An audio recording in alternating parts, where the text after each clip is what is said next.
गोटे पात्र रे किछि क्षीर थिला।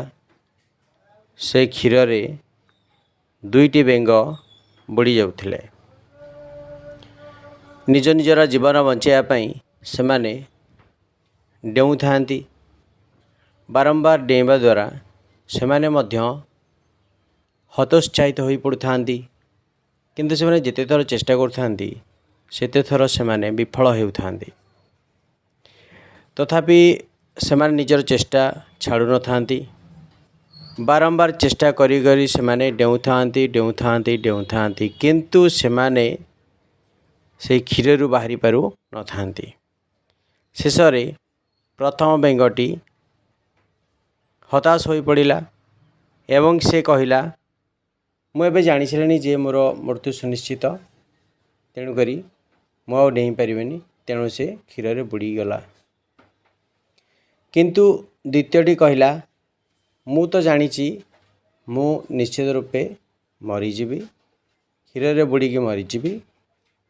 हेले जदि मु चेष्टा कली, जदि मु आउ थरे चेष्टा कली तेबे सेथिरे भी किछि क्षति ही नहीं।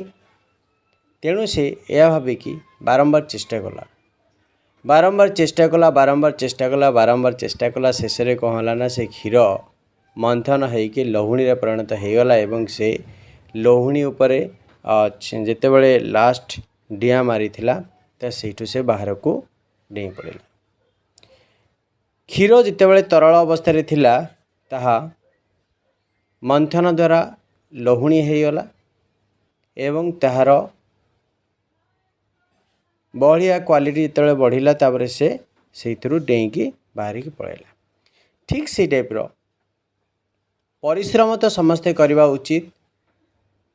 आ परिश्रम कला पर भी जो माने विफल हुअंती से माने पाठ पढ़ारू विच्युत हो जाउछंती।